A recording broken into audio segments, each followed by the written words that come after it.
Hey guys, Brian from Richard Paintball back here again today, and we're doing some shipping of some stuff that we've sold, and we got some other cool things, and I wanted to show you some stuff about how to ship your paintball gun.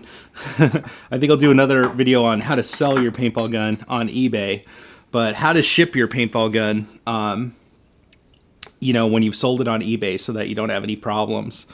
I can't tell you how many times I've ordered something on eBay and someone just like throws it in a box like this with no packaging or anything whatsoever inside it. And what happens then is if you have little things like this sticking out of your gun, this is going to get all bent. Things are going to get scratched up. Sometimes they'll throw the gun and the barrel or other metal parts inside a box with no packing. I kid you not, this has happened to me a couple times. And the metal parts are banging around across the country and scratching the heck out of the gun all the way, from point A to point B. And then you get it, you open the box up. First of all, you get the box and you can hear it. Or, they've wrapped it in paper towels or something. Just not going to work. So I wanted to show you guys kind of how I do it. And here's an example. I got this. This is a farter or a fake Carter autococker that I picked up that I just like the look of. And no, it's not a Carter, but that's okay. But look at the beaver tail on this. So the beaver tail, I don't have another example handy. Well, here's one. I mean, this is one off of a carnivore, so it's meant to be kind of angled down like that. But this one, let me tell you, this was bent in and bent down when I got it because someone shipped it like this in a box, and it's just not gonna work. I mean, this metal is just gonna get bent up and everything. So take the beaver tail off your autocockers, take your barrels off your off of your guns and things. So here's an example of what I do.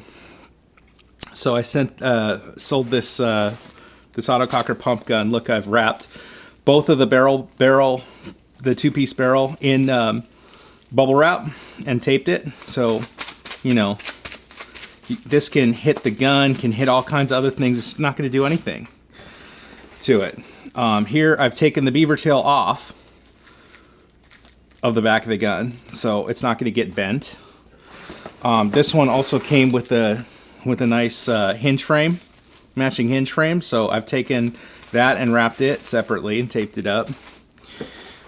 And then here I've got this bag came with probably one of my wife's purses or something, and it's nice and soft. But I've also wrapped it in this nice cushiony material as well. So there's nothing hanging off or sticking off of this gun. It's taped up nicely and put inside a nice soft bag. You could use more bubble wrap. I didn't have enough to do both of the items I'm shipping today, but this is extremely cushiony and soft, and that's going to go in the box along with the I always put the packing slip in the box too, because it has my address and the buyer's address on it in case for whatever reason your shipping label comes off in shipping from the outside of the box, so that if the post office has to open this up to try to find out what it is or where it's going, they'll find that in there. So then you want to place these items in here, and you could add some more bubble wrap in between items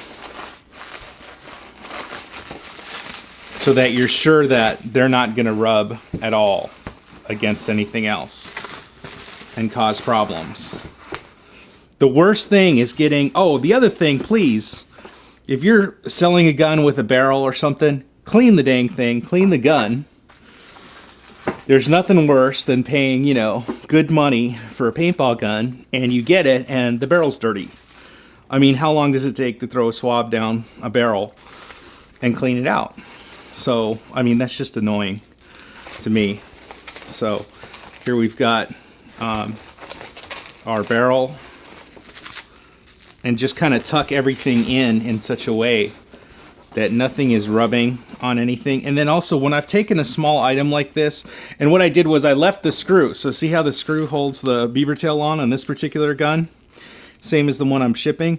I took this off but put the screw back in, so then the screw doesn't get lost.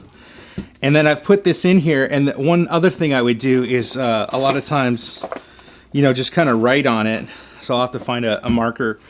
But take a Sharpie and just write on it, and then send a message to the buyer and say, hey, I've removed parts so they wouldn't get damaged in shipping. Please look for them. Don't throw any of your packaging away until you've found all of your components. So the other thing is, just kind of make sure you get everything in so that your box should be nice and tight. It should not be, there shouldn't be anything like sticking out. Because this is going to it's going to fall. Figure that it needs to pass at least, at a minimum, the 3-foot drop test. I'm not going to drop it, but, you know, it needs to pass the 3-foot drop test and survive without any damage. So, anyway, that's my short little bit here on how to package any kind of paintball, any item you care about, really, for eBay. You know, if you have barrels, you clean them. This one, I think I just got, it wasn't clean. It kind of made me mad. But you can, you know, you take the barrels apart, wrap them individually. If they're too long, sometimes they'll, you know, you've got a long component, it'll poke through maybe the side of the box, or, you know, and again, you got metal to metal contact. You know, it's going to scratch up all of the items. And you don't want to, why get something returned because, you know, of carelessness. It literally, you saw, I mean, I pretty much wrapped this up in like 5 minutes, you know, and you can find stuff around the house. You can see there's like almost no movement.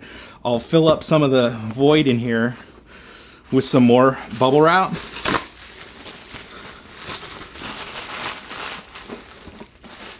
And again, just kind of putting things in between.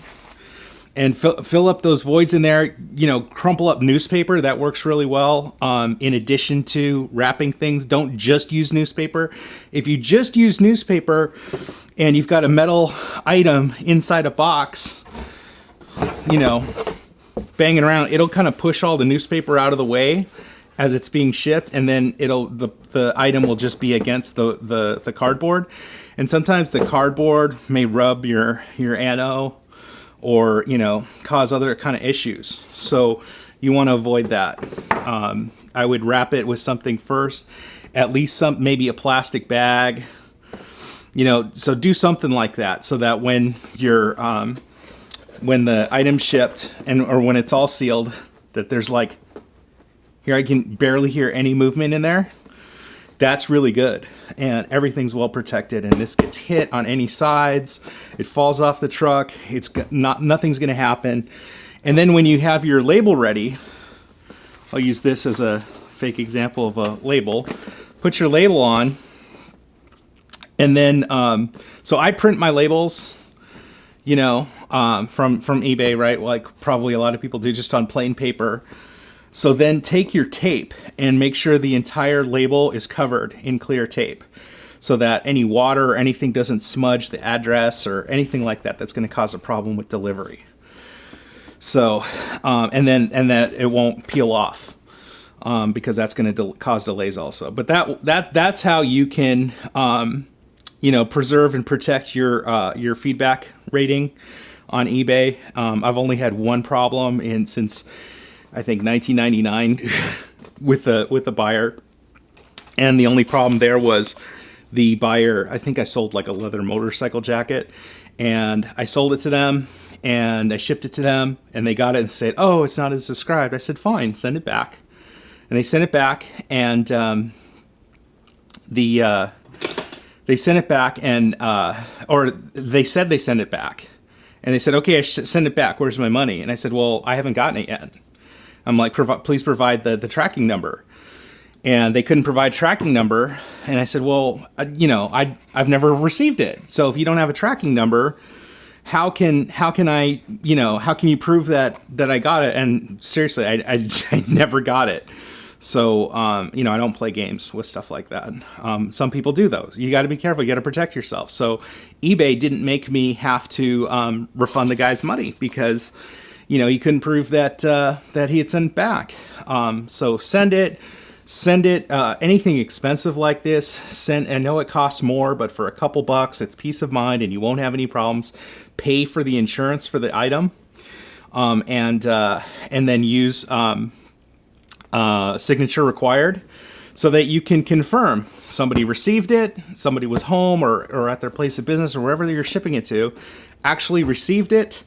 And that it's insured, so that, you know, God forbid, because things do happen. You know, I mean, trucks get in accidents on the freeway. There's fires in warehouses and things like that. And if anything like that happens, you're covered.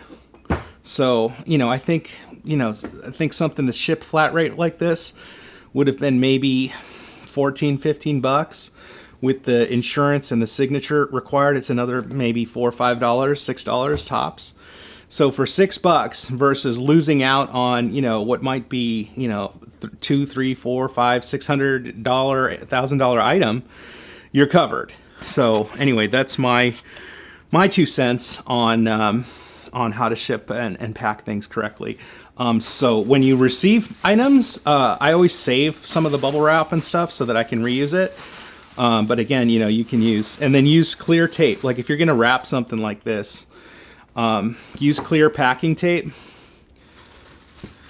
and just kind of like make a little pouch, right, from the bubble wrap, and just tape the heck out of it, so that, again, no way that it's going to move around in a box or anything, that it's going to cause any damage or be damaged by anything. So that's how I would do it. Do check the bubble wrap, though. If it's been used a couple times and maybe the little bubbles are popped, then it's not going to give you that cushion of air is what's going to protect any item. So I can feel like in this section there's some that were gone. So you just wouldn't want the whole thing to feel that way, because that's what gives it the protection. So anyway, again, that's how to do it. And you know, I can't tell you how many times I've had problems, or like I've bought a mask, right, and someone throws it in a box and there's no protection, right, and so the lens is all scratched up and it was damaged. It was fine when they shipped it, but when they got it to me, it was all scratched up. So, you know, what a pain is that, you know, to have to deal with. Nobody wants that. So I mean, an ounce of prevention is worth a pound of cure. And, you know, nobody wants to deal with returns. The buyer, the seller, nobody wants to deal with returns. You don't want to deal with eBay buyer protection unless you really have to. Nobody wants to get bad feedback as a buyer or a seller. So just be careful. It takes you a few seconds, and you don't have to worry about it. So anyway, that's if you don't have, now more modern guns may come with a case. Like here's a Lux. So you got a case. So this zipped up, as long as you've got all the protective material still in it and you zip it up, this you could put in a box and ship like that, and it should be fine. You know, I got a mini GS not that long ago. This is a factory box. It's not as nice, but it's cardboard, but it's got nice packaging material. I mean, this is how companies ship their stuff, obviously. So, you know, there, all the metal parts are separated. They're doing essentially the same thing. They're doing a much better job, and they're selling thousands of them like that. But this inside of a box, that's not going to be a problem. So, you know, and don't just slap the USPS label on this, or UPS label, or FedEx label on this and ship it. Because look at this. That's what can happen in shipping, you know, if you do something like that. And then, do you want this sitting on your front porch while you're waiting to get home? You know, you should be sending it signature required, but, you know, so take a box like this, put it in an over box. There, done. That one's easy. You know, do it like that. Don't ship it like this by itself. You know, everybody can see what it is. Heck, the postman might have a kid that wants to take that. So anyway, that's how you would do it. That's how you would ship those things. All right. So I don't want to see any more people with guns and things, especially vintage guns that are damaged because someone didn't take some time to pack it correctly. All right. Thanks, guys.